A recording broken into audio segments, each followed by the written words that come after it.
You will sleep better than you have ever slept. You've never been this relaxed. Are you ready to change your life? I'm Rusty Diamond, certified hypnotist. You don't need to leave your house. You can stay in your bed. You can stay in your favorite chair.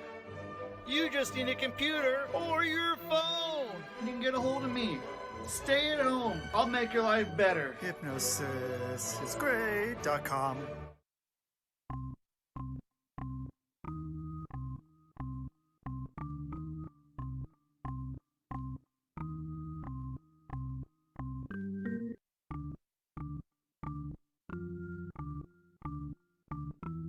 It's Rusty Diamond, motherfucker.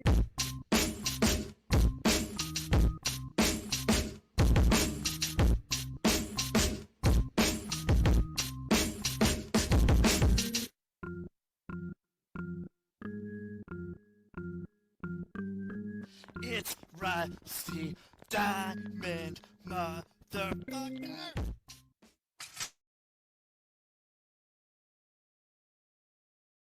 Yo, man. Boom, Miss Rusty. What is up, everyone? Welcome to the Public Access Podcast, the podcast here on the Rusty Diamond Podcast Network, right here from Pennsylvania. Now, the PA podcast. And welcome, everyone. Thank you for being here. If you're watching this on YouTube and you're already sick of my face, go on to any place you get podcasts and listen to it there, because there's great content. You might just not want to look at me, and that's cool. I'm all right with that. It's anywhere you can find it. If you're listening to this on a podcasting site and you want to watch the video, it's up on YouTube or Rumble. Either one. I don't care. You can find it. It's easy. Just search the Public Access Podcast. But you know what? It's time for me to bring on my special guest. And my special guest is right here and right now. And my special guest right here and right now is Cyndi Hart. How are you doing, Cyndi Hart? Hi, living the dream. Living the dream. I tell my teachers that every day I walk into class and they're like, how you doing? I'm like, I'm just going to tell you I'm living the dream every day. He's like, are you though? And I was like, well, I'm in school for criminal justice and I have a happy home life, so I guess I am. It's like, okay, then. Anytime I see it, I'm just going to skip right to it and I'm not going to ask anymore. I'm just like, oh, she's just living the dream. So Yep. That works. Okay, so I'm just going to skip forward through that then. That's a good way to do it. So you're taking classes though now. You're back in the school. I think we were talking about that at that last show I was at. Were you just starting, or you were already? I just started, and now I just got through all my midterms, and I'm on spring break, luckily. Which is why I'm able to do this podcast today.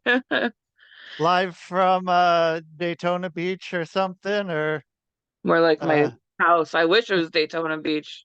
Yeah, is that where it was? Was it something like that? One of those places where people would go in spring break? Yeah, right. Miami. Miami, yeah. Miami. No, I went straight to my living room. Hey, our living room.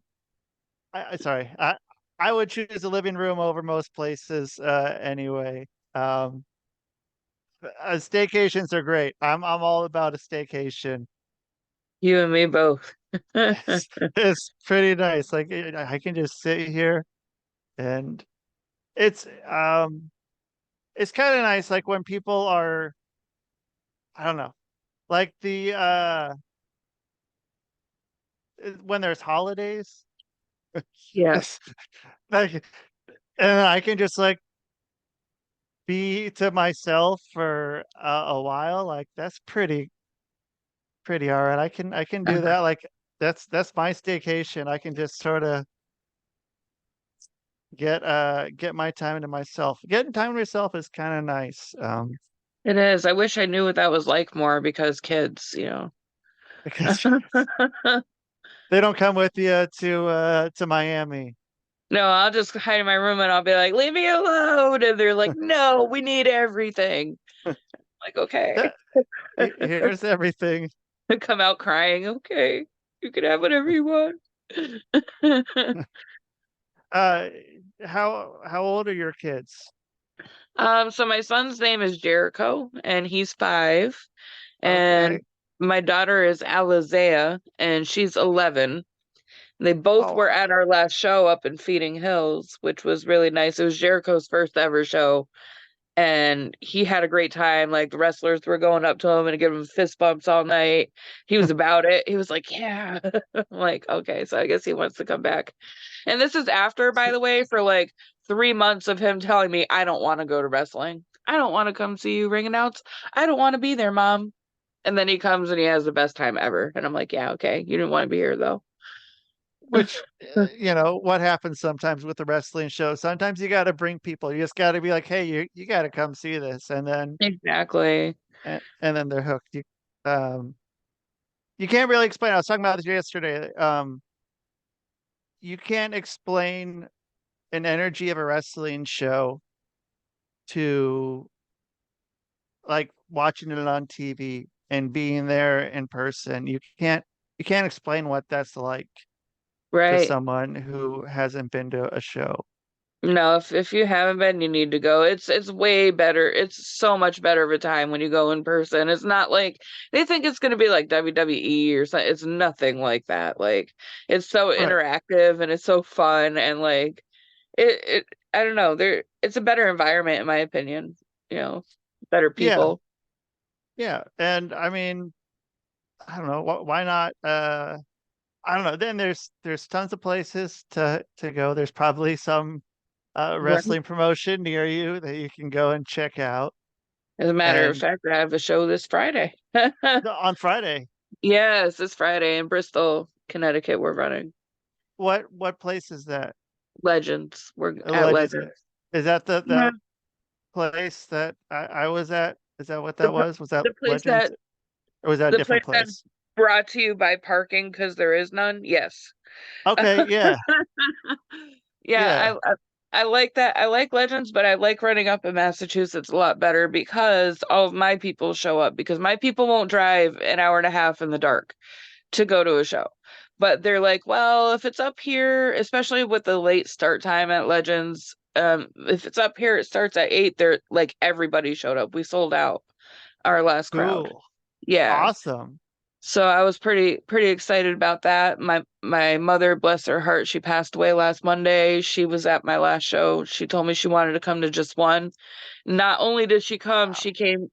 She showed up wearing my shirt, wearing my Cyndi Hart shirt, and I actually, yeah, I have it now. So that was really cool for my mom to be able. You could tell everyone was telling me, she was so proud of you, and like, it meant a lot to me. It meant a real lot to me. Yeah, and then that she got to be able to come see you, watch you do what you do, and yeah, I mean, I don't know, like I feel pretty good, like if I get someone, like I tell people, if you come one time, it's all I ask, and like. Right. Yeah. So it's kind of perfect. Like, okay, you got to experience it. Like, I don't know, because like I kind of feel, I don't know, because like if you're not that, if you're, I don't know, if you're not that into it, or like if you're there, like you enjoy it, but you're not like into it, like someone like myself would be into it, and like I get, coming one time, and it's like you have to experience a wrestling show, and then to have your mom be able to do that, and then you come there with wearing your shirt, and I didn't think there was ever going to be a point where she could come to a show, because she was very ill when she died. She was on oxygen, she had COPD. You would never be able to tell it at that show because she was stubborn. Like, and you guys wonder where I get it from, why I'm stubborn. This woman, let me tell you, this woman she wouldn't wear her oxygen to the show. So she Oh, was there. She ended up leaving like right before the main event, but she told me that she wanted to see just one, and then she ended up passing away on that Monday. So, uh, yeah, it was pretty crazy how that went out, how it went down. And both my kids, like I said, were there too. So to have my mother and both my kids, it was just surreal to me, you know. yeah. Like that's something that's always going to be there as a, a great Yeah. memory there for that. And yeah, like, so I mean, yeah, it's one of those things that sometimes you kind of wonder if people know that they're on their way, on their way out, and then do stuff Yeah. kind of I like feel that. like I've had a lot of experiences where it sounds morbid, but I've watched a lot of people, I've held a lot of hands while people have died. And I really feel like they do, because for like the last 2 years, my mom was like giving me signs and hints and telling me, hey, this is set up and this is set up. If something happens to me, this is where all the important paperwork is. And I would just looked at her and I was like, stop being silly. Like, nothing's going to happen, you know? And then all of a sudden, boom, it like within 3 days, she ended up in the emergency. Then she was intubated. Then she was put in a medically induced coma. Then she got better. They pulled the vent. And then she got worse when they pulled the vent, and she wouldn't let them re-intubate her. So it was a What, big thing. Um, was that spelled out, or was she aware of that at that point? yes. Yeah. So she, while she was on the ventilator and they had woken her up, she kept telling me and my brother, she was like, pull the plug. I don't want to be on this thing. And she's been telling me for years, like, don't ever let me live on a ventilator. I will haunt you. And I believe her. So, Yeah. so in the hospital, it was pretty much me advocate and my mom's friend advocating against my whole family for my mom for her wishes, because she didn't want to be on that vent. And I made sure it didn't happen, but a lot of guilt comes with a lot of things like that. Right. And So I mean, especially something like that where it's like that's what the person wanted, and but like it's hard to tell other people that like this is like not what I'm saying. I'm like, not like this isn't my choice. This is something that she like right. made a promise or made She me, specifically said and made it, me promise, right. yeah. And I'm gonna fulfill what her wishes, because that was my mother. Like, she gets what she wants, period. Even if I don't agree with her decision, I still have to honor it. And that's how I function as a person. So, Yeah. like, And I mean that's important. That's important to be able um to have that. And like, I mean, so did people that you were around, did they not believe you that that's what she was wanting, or was it just like, it because was it yeah, I mean, it was I've more like they didn't want that for her. So they were basing off, like, they didn't really care what she said to me. They were just concerned, oh, well, she could get better. Well, the doctor already told me too, we can, reintubate her, but then in 2 days we're gonna have a talk about tracheing her, which she told me absolutely the fuck not. Can I swear? Okay. no fuck. Oh yeah, no, you can swear. It's okay. Please do. It says I was motherfucker in the beginning, so I saw that. I laughed my face off, by the way, about that. okay, good, thank you. I thought Yeah. it was great. Yeah, but I went up to the doctors. I was like, absolutely the fuck not. You will not be coming near my mother with a trach, because she said no, and that I know for a fact. So no, like. And Yeah. then she also told the doctors when she was of sound mind, when she first came off the vent, that she wasn't going back on. And they told her, if you don't go back on, you're going to pass away. And she was like, I don't care. So it's Yeah. what she wanted. I lost my dad in 2019. So she really just wanted to go be with him, I think. And I think she kind of knew that her kids were all set, because I do have a brother by her. I have 6 siblings, but I Oh, have one that share the same mother and father. So tell me your dad's a hoe without telling me your dad's a hoe. You got five other reasons to say so. Yeah, six. I have six Six. all together, and then that one. So there's seven Wow. of us all together. Yeah. Oh shit. Okay, there's seven of Yeah. you. Wow, that's Pretty wild, right? that's a lot. Did you all kind of know each other?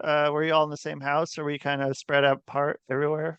I only grew up with my brother from my mom and my biological dad.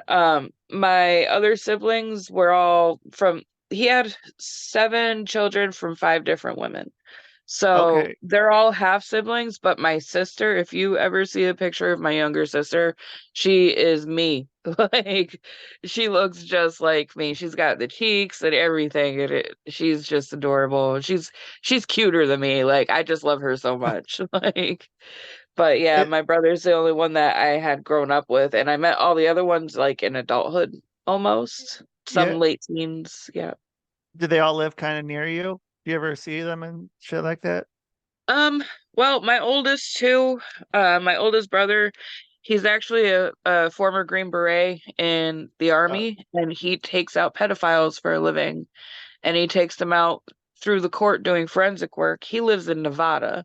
Wait, So what do you mean takes them out? Like, his job is very hard. He has to do things such as like watch tapes of children being abused and describe everything that he's seeing to get a conviction, to get the judge to convict him and the jury to convict the whatchamacallit, defendant. holy, Yeah, and he used to go and physically go in and arrest these pedophiles, but like me, he's disabled physically now, so he can't do that anymore. So now he does forensic work through the court to nail them, phone records, stuff like that. how fuck, I can't even imagine how fucked up of a job that is, like having I couldn't to either as a like mother. yeah, having to go through and then yeah, like having restraint once you find the people and then Right? being like my job is to like just get them to To be jail. put to jail, yeah, and not like I don't know, because yeah, there's a lot of people that take it into their own, into their own hands Yep. with that kind of stuff, and like just And I'm actually going to school for criminal justice. Like, that's the field I decided to go down. yeah, And I couldn't see myself like being a cop going into this field, because for people like that, I don't think I would have that kind of self-restraint. Not while having kids, and I lost a child in 2010 too. So I've been through a lot of heavy losses in my uh, lifetime. I'm having a hard time over here, but um what what happened with that in 20? so he died of SIDS, which is called sudden infant death syndrome. He fell asleep and just his heart stopped in his sleep, and he just never woke up. So he was 4 months old when he died, and Holy I've had to shit. live with that. That one was the worst one. Even like my mom's a close second. That one was pretty bad because I ended up I had to do CPR on him myself when I found him, and his lips were like purple when I picked him up, and he was just 4 months old, a baby. And this was your And first? he was my first. I was young. I was like 20 when I had him, 21 when he died. And so it was pretty damaging, like I know a lot of people out there say that I'm like crazy and stuff. They don't understand like the trauma that I've been through at the same time. And I'm only crazy, like when I'm pushed to being crazy. But ask Uh, Alan Compass about that. He got chopped at my last show. oh, okay, well that's good then. Gotta give, yeah. By you? Yeah. Oh yeah. Oh shit, They brought him okay. to me. They were like, "Who wants to chop?" It was PJ Savage. He was like, "Who wants to chop him?" I was like, "I do." They were like, "Yeah." I was like, "Yeah, come on over." They did. They let me chop. Hey, How I are used your to train chops? too. Oh, Oh, okay. my chops can hurt. I have split people open with chops before when I was trying to, you know. You look like your chops would hurt like a motherfucker. Like Oh, they do. They I do. would be hesitant to be like, oh, especially like, yeah, I don't know. So some people, but it's usually little people that have fucking these chops that will hurt you. Like, Yeah. which is weird. It's some people like I can usually spot who's got chops that are gonna just fucking hurt. But you look like you have some chops that would fucking hurt. Were you doing Mm. like the do you do overhand or do you do the fucking Oh, I this is do not like overhand. up like that, I but I come in, don't. I'm like, bam. Oh, you a fucking okay. Oh All yeah. right. That's Yep, the best way to get the best leverage. yep, that's fucking right. Holy shit. Okay, yeah. So that's cool. You got to chop him. The ring announcer got to chop someone. Um Yeah. It's and so funny because like I'm the ring announcer, but I'm the GM too. So I'm like always out at ringside, like making decisions last second. And sometimes it can be very sticky situations to make decisions from. Like, yeah. for example, last show, Steven Garcia went one-on-one with Fly Nine Noriega, and they both won. Both their shoulders were down on the mat. And the Oh, winner was supposed to go on to face Johan Nara for, at the time, we didn't know who the champion would be, but it was Johan Nara for our Ground Zero championship. And both their shoulders were down, so I was like, okay, I guess the person who wins the title later is gonna have their hands full because now we're gonna just do a triple threat. oh, okay, He's yeah. got both of them. Yeah. Um, Unfortunately, though, like for this show, a lot of people are getting sick and backing out last minute. And these are like reliable, solid people, so I know that they're not just saying that. But one's injured, like there's a couple calling in sick, so like this show is not what I had originally planned it to be, but I always make the best of the situation I'm given, and we do have some pretty amazing talent like waiting to get in, so we're still waiting to bring some of those guys in. Are people getting the Rona? Is that what's going on? I honestly don't know. My mom died. When she died, she had influenza A, so I know the Oh, flu's going around. I had the Rona back on Christmas, and I only remember it was Christmas because I make delicious prime rib and I couldn't taste it, and I was so mad. So, whoa. Because yeah, like today's the 4-year anniversary of when it happened, when they shut everything down, yep, which is a moment in wild. time, I guess. But yeah, I heard that yeah, some people are starting to get sick. So I mean, hopefully, yeah. I mean, but I mean that also means that as kind of shitty as it is when people get sick or have injuries, that like there's always someone there to step up, and there's always you get to Yep. bring in new people to work, new angles, and just have a little bit of a little bit of spice to the roster, and it's always Oh, I don't know, it my sucks. roster, we got a very spicy roster. Spice is not a Yeah, problem there. yeah, and I love them yeah, all. I do. We have the best roster. yeah, it was a lot of fun. I enjoyed being there very much. It was a good time, and I know. I wish you were around for the Massachusetts show. You would. That one was just. It was crazy. It was so much fun. yeah, I mean, I might come up for one during the summer, because if it's in 'cause then that means I could go to the water park there, and then You could, at yeah, Six Flags, and then go to the show that night, which yeah, maybe worth it. Because yeah, that's I'm trying to plan around the summer, but yeah.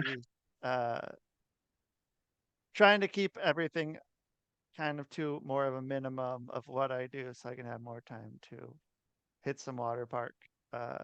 And get that time in when I can. But That's uh, fair. That's fair. yeah. Um, but yeah, I mean, yeah, I really liked the locker room, and it was nice. It wasn't like you want to go out and you know take off right after I'm done doing what I'm doing, or Right. It's kind of like you want to hang out because yeah, it's a good environment like that. It's yeah, welcoming. There's no drama because I'll shank somebody. I already told him several times in the chat. I'm sure you saw. yeah, fair enough. Yeah. I'm like, I'm feeling shanky today. And Lou is funny because he'll say stuff and I'm like, yeah, I'm learning it from your kids because his kids are Mexican and we just joke Oh, about it. okay. Kind of like, yeah, I'm learning because his son does fencing, which is really Oh cool. shit. But I'm like, he's teaching me how to shank you in the long run. So, just don't piss me off. And he's like, I won't. And he's so sweet. So, like, hopefully he stays that way. So, I don't get How stab does happy. so he's a Mexican kid who's doing fencing, Yeah. and I think that's uh, pretty dope. I know But we joke about it. it's yeah, it's fucking way dope. Like, I mean, where do you find a fencing academy? I one Right. time, yeah, I don't know. I one time I found a jacket at a thrift store, and it was for this fencing academy, and it had my first name embroidered on it, Oh, and no like, way. yeah, I saw it. It was like it said foil, I think, on the arm or something, because that's like what they call something on it. I forgot. And then it had my name embroidered on it, and I'm like, oh shit, man! I didn't know there was a fencing academy here somewhere in Oregon. But so there's some that are uh like out there, like in Yeah, the well, this one it's actually through high school. Like they actually have tournaments through their high school, which in Massachusetts they do not do. So I was like really surprised when oh I went down to Lou's house one weekend. He's like, "You want to come?" Or he asked me before I even went. He was like, "You want to come with me to Jackson's fencing tournament thing?" And I was like, "Yeah." And we get there and we go to the school and we're supporting him. I was like, all I heard is you want to come support my son. And I was like, I'm all about them kids. Let's go. So we get there and it was actually pretty cool. And he's pretty good. He's really good actually. And I hope that he sticks with it because that kid has some skill. It might be the Mexican or whatever, but you know, he uh, also, like I said, I'm learning how to stab his father if he gets out of line. So, and I think right. his kids will just let me, honestly, at this point. Yeah, yeah. We taught Cindy how to do this. Did did there ever was I mean, so is he into like Zorro and stuff, or who else does He fencing? has never seen Zorro. And I was Never. like, your kid, and I looked at Lou and I was like, your kid is uncultured. You need to show him that movie. What? And a couple others too that he's Uh, never seen. I was like, I'm just so sad. Princess Bride, maybe was it? or I Princess don't know. Bride? Yeah, for sure. Like, uh, and that's one that he should probably watch. Like, Yes. so what was he watching that he was like, I want to go into fencing, To or be he just honest with you, I didn't go back that far. Like okay? I don't really know. That'd But be I think it's really cool that he does it, and I'm here to support him any way that I can. yeah, Because that's fucking awesome. Like, yeah, if I, I would have had a chance to do fencing, I would have been. Cause yeah, I saw Princess Bride, and like I'm like, okay, yeah, like that'd be cool. It could be, yeah, just to say, prepare to die with right, with the sword. Like yeah, that's worth it right there. And if you're not doing that before each uh, fencing uh tournament, then fencing tournament, what's each? Do you know what each thing's called? Each I don't. like it's not a match or A meat maybe. a meet, like when you go up and you're fighting someone, like a one-on-one thing is called like I don't know, like To be honest, I'm just learning about it now, so sure. I'm a little a little bit uneducated about it, but I'm learning. I'm learning as I go. Like I'm learning how they get points. I'm learning like I'm watching. I'm there for hours just watching. So I'm making an effort, a conscious effort, try to learn. But it's pretty cool. So then so back to the shows there in Massachusetts now. And so those ones are earlier, like you said, 8 o'clock they start at? 8 o'clock. Yeah, we're gonna be running at Legends a little bit earlier now too. We're gonna be doing a 9 o'clock show, excuse me, I'm sorry.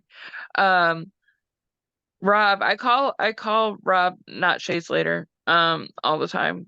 And it's just because he used to be Corey Adams and then he changed his name to Shay Slater. And I was like, I'm never gonna fucking call you that. So I call him not Shay Slater. Just like with Pete Dunne, I did it too on like WWE. I'd be like, when they were calling him Butch, I was like, I will never fucking call him that. So it's not Butch. So every time he come out, I'd be like, not Butch. And now it's Pete Dunne again. And I was like, yes, I won. Yeah. I put it out there. I feel like whoever you introduce yourself as in wrestling, like whenever you meet someone, like whatever your first gimmick name is, or whatever it is you are at that time, that's what people are always going to call you. Yep. Kind of no matter what. And it's just the way it goes. Like yeah, I don't know. It's hard to be like, oh yeah, like you're always gonna be whoever, like Corey. You said Corey Adams. He looks like he Yeah. could be a Corey Adams would be a good one for him. I could see him being a Corey Adams. Yeah, but I just can't. Like I know him as Rob from when I started. So like I don't know. Don't come to me with these names. No, right? Yeah, you're that first one. You're Rob. You're Rob. You're Rob. Like You're Rob. don't try to change it up on me. Don't. I'll never call you Yeah, that. like when I met him, he's like, I forgot too what he said his name was. He's like, because when I met him, like he asked me then to do to come do his show, and that was back in maybe May or something. I think that he was having a show, that one with Bill Gertner, I think was that one. Oh, Savarios. Yeah, Oh boy, that that show. show. Yeah, There's and like, I told the audience, I was like, I love all three of you. yeah, That show was the reason why I stepped in because there's a lot of people who will work for me but won't work for him. And kind of reverse goes the same now because of like stupid drama that happened a long time ago. Like certain people won't even look in my direction now, but it's weird. It's weird how things change just like at the drop of a dime. And yeah, so like now ever since that show I was like, and Joel Gertner, like they told him like you can be rowdy, you can but he went too far and he made such offensive promos that I had wrestlers coming up to me and they're like, can you just announce us because we know you're gonna do right by us. And they asked him to leave. So that's the not wrestlers did. Yes. Yeah, they were like, we want him gone because he cut a promo that was so offensive that everybody was like, I don't want to be affiliated. Hunter Tarka pulled off that show because of that. Did they not know who he was? They do, but he was talking about like gross things, like sexually gross things, and it despite it being at a bar and everything, it just, I don't know, that show definitely didn't do well. And I like when it comes to running up in Mass, I know I can do well up here. I proved it the last show. We sold out that crowd. Yeah. Connecticut's harder for me because all my people are up here and they're not going to drive that far in the dark to go to a show for hours just to drive 2 hours home almost, Yeah. So it's different. But yeah, Savario's that night they asked Joel Gertner to leave and they asked me to take over, and that's why I did. As you can see, like if you I don't know if it's still up on the YouTube or not, but the match between Jermaine Marbury and Steven Garcia, I wasn't even dressed to ring announce. Like I was completely unprepared, taken like sideswiped by it. So that was a last minute thing. Yeah. Yeah, and yeah, I was like, where the like I didn't know that he was. It was a weird thing backstage because I was just like, I don't know what happened, like, um, but yeah, I didn't know, I guess, the full story of what went down. Yeah, so ever since that day, I noticed I was like, you need help. He's like, well, I can't afford to book this guy and this guy. And I'm like, well, I can. So let's come together. And that's what we've done. And we've been working together ever since. We work very well together. Um, he lets me just do what I want, which is what I do anyway. So that's pretty cool. And I let him just do what he wants most of the time within reason, you know. Yeah, But he's been one of my best friends since I was like 16 years old. So I've known him for a very long time. how'd that come about? Well, long story short, I got involved in wrestling when I was about 16. I started going down to at first DPW, which was in Waterbury, Connecticut, and then I ended up getting trained by the Promised Antonio Thomas and Kevin Landry. And I stuck with that for a little bit, and then I faded out again because of my son's passing.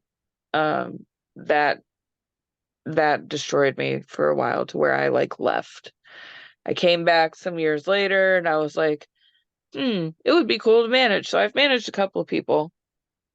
And I'm a good manager. If you ever need if you're ever looking for anybody who needs a manager, tell them to hit me up because I am funny. I'll shoot some stuff out there. Some good stuff. But I was like, yeah, I don't really have time for this anymore. And I took another leave. I ended up coming back because Liz Savage was in town. That's my homie. She was like, let's go to TOS back when I was at Ryder Smokehouse. So we went there and we got it's in Connecticut somewhere. I'm from Mass, so I don't really know Connecticut. I just know where the GPS tells me to go. Perfect. So it was at Ryder Smokehouse and they had like a nice like outdoor little bar and like little venue, and we just went there to go get drunk and like hang out with people we haven't seen in a long time. And it's been like years since her and I saw each other. And ever since then, I've just been like slowly coming back around. And then I started ring announcing. I was doing Shut Up and Wrestle until they went under. And I've been to places like I was out in Maine at Vacation Land Pro Wrestling. I went to Coliseum Pro Wrestling. I was their first ever ring announcer. But back then I was a lot more like nervous and shaky and unsure of myself. And you could tell, like when you're learning and you're jumping into this new trade, for me, it's like the public speaking that gets to me. And I don't know why I'm such an anxious, like, person, and I never like mean to be rude and not introduce myself. The way I was trained, you introduce yourself to everybody first thing you do when you get to a show. You go up and you shake everyone's hand. And I've always been like too anxious of a person to like do that, but I try. It's a hard thing to do. It's very hard. And some people take it very personal if you don't do that. And and sometimes it's fucking weird. Like if you're there's people talking and you just have to like sit there, or like you interrupt them like, oh, okay, hey, I'm Rusty, like what's your name? Like, oh shit, like I'm sorry, like I have to say hi, but but then if you don't, you just walk by like, oh, that fucking they're stuck up and they're this and they're that. Yeah, all that. Yeah, so like I was always trained, you go up and you say hi, you help with breakdown and setup, and like there are guys who are very well known in the area who have asked to be on our shows that I've told no. And I told them no for one reason or another, but a lot of the time it's the work ethic is lacking. I don't want to be breaking down the wrestling ring at the end of the night. I'm the promoter. It's not my job. Period. Yeah. I've paid my dues. I've broken down rings. I've set up. I've worked kitchens. I've worked doors. I don't need to be breaking and setting up our own ring for our show when, I'm not wrestling in it. I'm just ring announcing and we need setup. And I'm also like, I don't know if you know this about me, but I'm also physically handicapped. I have a bad leg, a really bad leg, and I have lupus. So I live with that every day. And that's part of the reason why I stopped wrestling, because I wrestled in high school too. I was the only girl on my team. Yeah, no, I was some serious shit back then. Now I still probably got it, but not like I did then.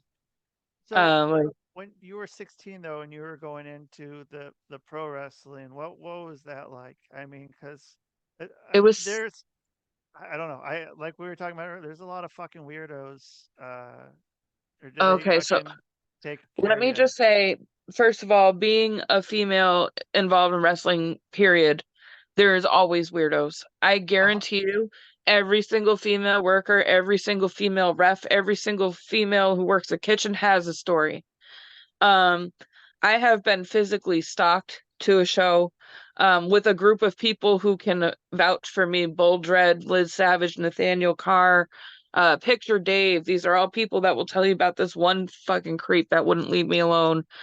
Wrestlers, they do try with me all the time. Even now that I'm like in a relationship, they try, and I shut that shit down because I'm like, this is not happening. Like, I'm not here for this. Like, I'm here to work. I'm here to do my job. And it's my hobby for me. And you're ruining my hobby when you come up and like, I mean, it's one thing. You can give me a compliment. I could take a compliment if you're going to say, oh, you look nice today, or your makeup's on point or something like that. I'm like, hell yeah, thank you. And like, I move on with my day. If you're coming up and you're trying to like touch on me or try to get my number or try to get me to go somewhere with you or follow me to my car or like, I've had some like, I want to make this segment called I Can't Make This Shit Up, because I've had instances like, there's this one guy at this one show and he was trying to impress me with his car. And I was like, first of all, buddy, I don't give a shit about your car because I am not a materialistic person. So then, like later on, we were like hanging out because we have mutual friends, and he went to go like show off an autograph to me, and he hands me a restraining order on him from his ex-wife. And I was like, well, if the answer definitely wasn't no before, it definitely is now. What was he trying to prove with that one? Like, it was like, oh, for like a sympathy kind of a thing, or like he thought to be like, yeah, he thought it was like an autograph from a wrestler, and he handed me the wrong envelope, and it was a restraining order on him from his ex-wife. Oh, he was trying to show off to me to be like, oh, I know this person, I know that person. But the thing about me too is I see through that bullshit too. When somebody's just doing stuff to show off to me, like, you can't, not here. I do practice. I am a practicing Wiccan, and very little gets by me. I notice a lot of things. I'm an observer, but sometimes, and I've been scared away from wrestling shows because of creeps. I've had a few bad experiences with more than one, and if I name them, it would ruin them. And that Me Too thing, I didn't speak out because, like, I think a lot of women don't speak out because, one, we don't want to be called liars, straight up. But if something happens to us, we know it fucking happened to us. We don't want to be called liars when we're telling people about it. Like when we're confiding in somebody and we trust somebody enough to tell them about that kind of stuff, we don't want to backfire in our face and then have a mob of people just be like, oh, fuck this person, they're a liar. Right. And that's what happens depending on the popularity. Yeah, that's a big fucking thing with that too. Like, it was, I don't know. There was a lot of shit, and but I don't like saying this either though. But a lot of that was, a a lot of the we'll let anybody come in here. Everybody's welcome here, and there was not like a good vetting out process to like not let people on the show who are fucking kind of like giving you bad vibes. Right. Like you know, like you're saying, like, you know, it's like give them a like no, I don't want this like, and like how do you say it? Like you give me a fucking weird vibe, like I don't want to book you on the show, like Right. and then, you know, especially if they're someone that's, you know, whatever you say, popular or Yeah. you know, like why aren't you booking it? Well, because they're a fucking weirdo. Like, watch out for this person. Even that sometimes, like, some people are just like shit starters. I won't book Dan the Man because he has drama everywhere. And he's asked twice now, and he's asked Rob. He hasn't asked me, but he had somebody ask me for him, and Right. I've told him no twice now. Because I don't want him on my show, and I don't care if he sees this or hears this or whatever. I don't. My show is my peace bubble.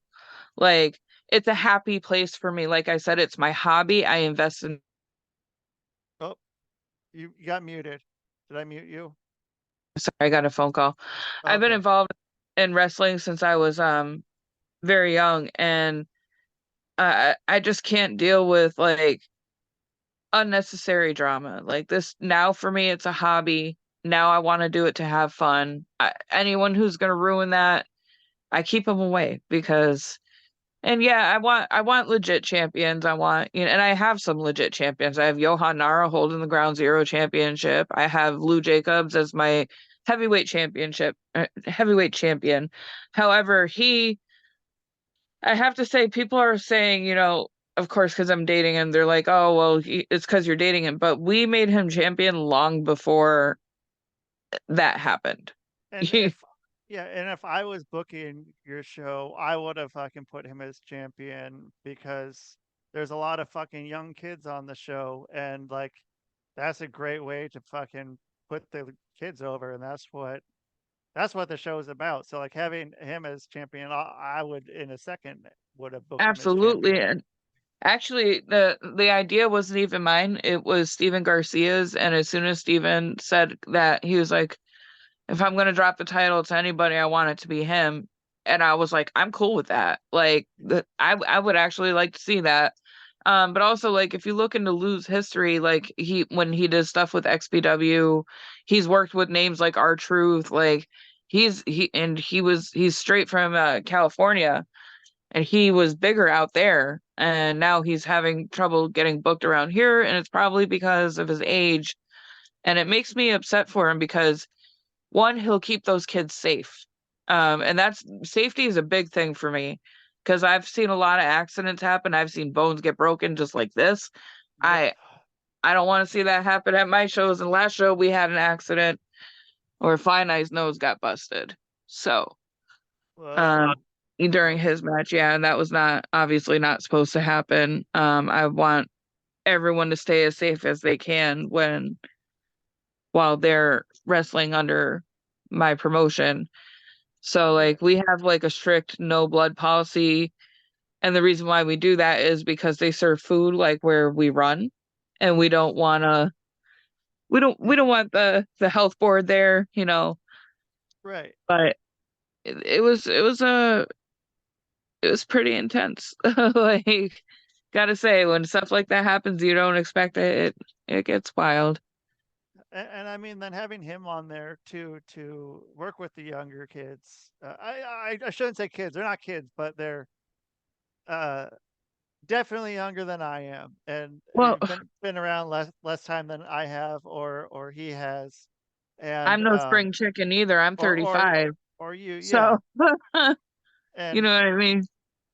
I mean it's good to because whoever works with him is gonna get some of the rub from him to, and then they're also not working with some you know, like he can lead the match and, you know, take them and, you know, make that kid look better than they probably would any other way, or and get them probably to slow the fuck Absolutely. down. Absolutely. Which is always nice to just be like, yo, just slow down. Slow. Exactly. A lot of Down. times I feel like a lot of things are rushed in wrestling. And myself included. Like when I'm announcing people, I need to slow down sometimes and like really just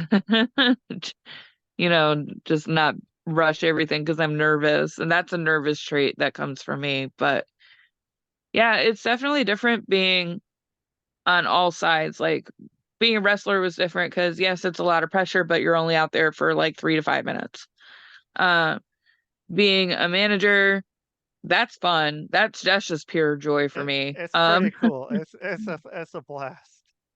I got to manage Dan Barry one year and Len Oddity, and so those were fun managed practices, I should say. And so what was your kind of deal when you were out there managing? What was your like? Well, most of the time, your go-to fucking fuck with people thing. Most of the time, I was a heel manager. Sure.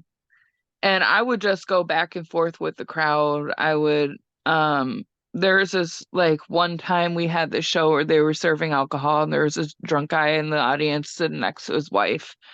And he was really, really over the top drunk. And I turned around to him and I said something about your wife must be so proud of you right now because she's sitting there looking like this. And Beautiful. I was like, your wife must be so proud of you right now. You feel like a big man drinking all that alcohol. He tried to jump over the barricade and get me. And so like they took him. They were like, nope, not today.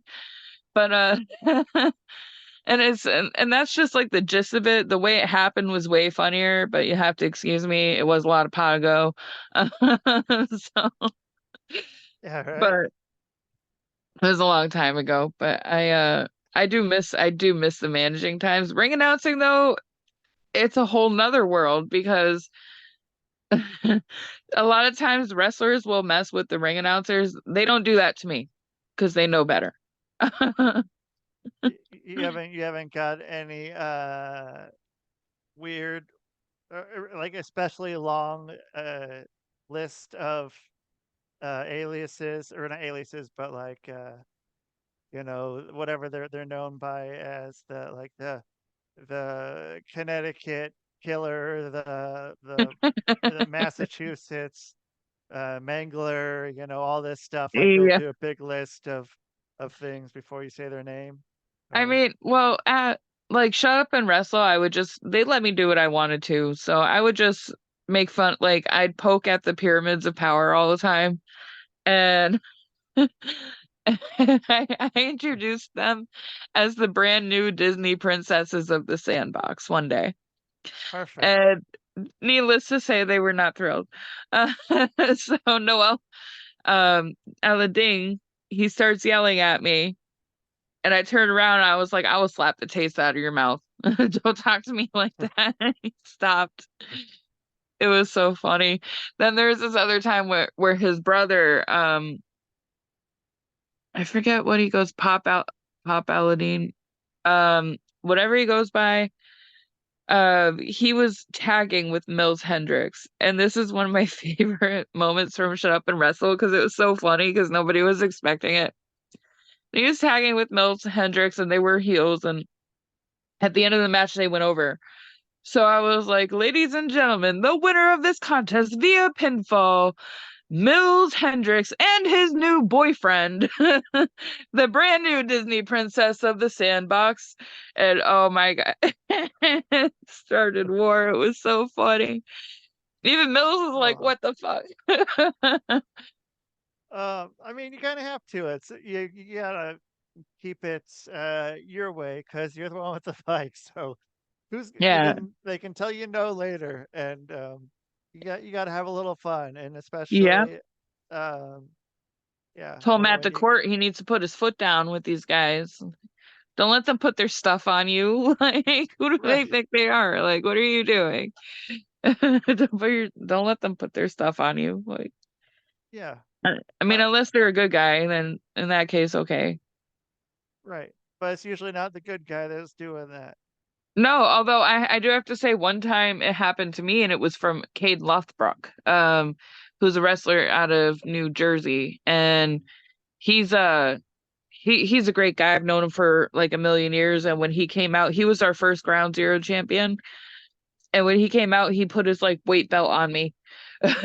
Like, and I allowed it. I was like, you know what, this time is cool because I like Cade. He's cool shit. So Yeah. Yeah. Yeah. There's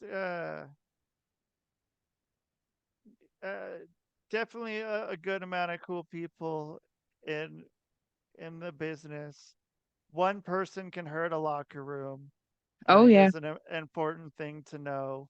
And I mean, I got very picky of where I would want to work, especially once I left the West Coast. Like I became like, I'll try something out once, and like If it ain't if for I you. if I'm not feeling it, I'm leaving. Like, or if there's someone who just rubs me the wrong way, it's not worth it for me to show up and like be at a place like I don't really want to do this. Like, and that's why it was great being at Mhm. your promotion. Like, I was happy to be there, happy to talk with everyone that was on the Yeah, card, and yeah. we had a great time talking outside too. That back Uh, porch was everything. I like that back porch over at Legends. I'm Uh, a back porch kind of guy. If that doesn't sound too weird, but no, yeah, that's not what that means, Rusty. yeah, Phrasing. yeah, right. That's where I like hanging out. I like hanging out there, and yeah, it was cool just getting to just shoot the shit with everyone, and the some of the fans there, and like even the fans were pretty cool, and it's nice when fans aren't running around trying to kill me. Um, Yeah. it's a nice thing. It's a nice thing. It's like, okay, I can deal with this. Like, this is cool. Yeah. But Actually, at our yeah, future shows, like we're hiring security and stuff, we have to because this last show in Massachusetts is one dude who was in the audience. He was wicked drunk, front row, grabbing all the wrestlers, and I'm like, I'm about to go say something to him, but I'm like, somebody needs to say something to him, and nobody said anything to him. I oh get so shit, yeah, busy because I have so much on my plate on a show day. Like, yeah, I gotta get everyone's information. I gotta make the card and make sure it runs fluently and like all the filler stuff. And so like I'm already making a bunch of calls. So like when I see stuff like that, I'm like, security is probably a good thing next time. yeah. And I mean, but security sometimes doesn't like. I don't know. There was one time I was working security, and there was like, I don't know, because there was always weird run-ins and shit that would happen. There was some fan that fucking ran into the ring, and I didn't. There was probably 5 or 6 different security people working that show. Some fan ran in the ring and basically ran in, ran out, and like didn't touch anyone, thankfully. But like I didn't. I just thought it was someone that was part of the show. Like it was like within one of the first few months of me starting um like training and shit, and I was just like I didn't know. I thought no one smartened me up to like be like, oh, make it look more believable. But yeah, just some fucking fan ran through, hopped in, ran in the ring, did a great job jumping, like sliding in the ring. It was one of the best ones I've still ever seen. And then got right out and ran out the fucking door of the venue, and that was Sometimes it. it'd be like that. Maybe approach that guy and be like, so you want to train? You want to come train? Yeah, Like, yeah, sometimes I see people with like a natural gift, like Kylon King has it. yeah, Jermaine Marbury has it. Steven Garcia has it. Like that natural gift. yeah, For like when I wrestled, when I was training, it took me a long time to catch on to certain things or like get things down the right way. But we yeah, spent so much time on the basics that basics literally become second nature by like the third practice yeah, because it's crazy. But yeah, yeah. that gift. That's And sliding in and out of that ring. uh, we have a comedian who's on my show, Eddie Diesel, and he's been going back and forth with Lou a lot on Facebook. So you want to hear a funny story? I'll give you a good one. So he's calling Lou like Dr. Fester or Mr. Fester, whatever. Sure. And I was like, it's better than being a narc because he's a cop. He's a Springfield cop. Oh shit. Okay. And he goes, what are you going to school for? And I said, well, I'm actually going to help people with what I'm doing because I'm going to be a victim witness advocate and then a disability lawyer. That's my long-term goal. And I said, and I'm not going and just abusing my power because I'm mad at my dad. Right. So Nice. he shows up at our last show, the Massachusetts show, walks in late. He's like, I'm so sorry I'm late. I pulled 2 kids out of a river today and I saved their lives. And I was like, well, now I feel like an asshole. Saying that you don't do anything, you're just a narc. And then you come to my show and you're like, I pulled 2 kids out of this river. I'm like, okay, sorry. He didn't talk about the drugs they had on them. Yeah, I should have asked. They were little kids. Little kids. Little kids have drugs all the time. They're all. You know that there might be something to that. You know, maybe check the kids. Yeah. What are they doing swimming out there? Or where they're maybe I don't know. Who knows? I'm about to go through all my kids. Yeah. No, I'm about to go through all my kids' stuff and make sure there's no drugs in any of it. Just to be sure. My son's 5, but you know how those 5-year-olds you start with getting some good candy. That does sound kind of. I don't know. I don't try not to eat candy too early, which is you probably should eat candy if you eat candy earlier in the day than later in the day. But candy does sound kind of good right now. I don't know, candy like at like dinner time, like right after dinner, because then you get that sugar crash and then it helps you sleep. And then you're out. And then you're out. Yeah. Well, speaking of candy, I might go grab some now. So where can people find you, Cyndi? So we did have to change our name due to some semantics over here. So we're now called Outcast Wrestling Federation. We're on Facebook, Instagram, and YouTube. You can find my personal page on Facebook as well under Cyndi Hart. Spelled, just like Bret Hart, Owen Hart, Jimmy Hart, It's so funny because I'm friends with Bret Hart's nephew and his name's Matt Hart. And I joke with him all the time, like, if we ever got married, I wouldn't even have to change my last name. We could be Hart squared. And he was laughing about it. But yeah, so like that's everywhere you can find me. I'm also on Instagram and I'm also always posting things to make people laugh. So hell yeah. Well, thank you for being on here and doing the show. And once the water slides start happening and my body loosens up a little bit, I think I'm gonna have to make a trip up that way. And we got a show June 28th. June 28th. That could work. I think. Okay. Let me. We'll talk. Yeah, that sounds great. Yeah. Okay. We'll be in just try to book myself on a show, but no, that I'm talking. You're talking to the lady you need to talk to right now. So you're good. All right. Well, hell yeah. Well, I hope you have a great rest of your day and good time on Friday, and hopefully that sells out and keeps that ball rolling there. I hope so. All right, you take care, Rusty. It was good talking to you. Yeah, you too. All right, bye. All right, Cyndi Hart, you guys check out Cyndi Hart wherever you check out Cyndi Hart, and thank you for being here and listening to the show, watching the show, whatever you're doing. And you wanna find me, go to rustydiamond.net. You want to get hypnotized, hypnosisisgreat.com. I will hypnotize you for gosh darn near anything, mostly. So thank you everyone for being here on the Rusty Diamond Podcast Network, and that is the show. Man. Boom.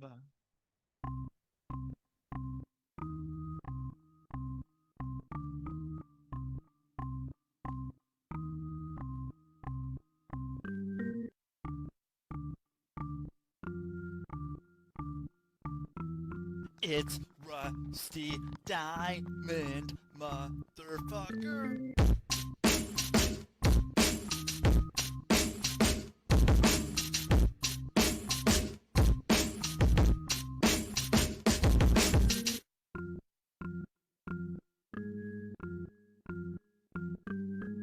It's Rusty Diamond, motherfucker.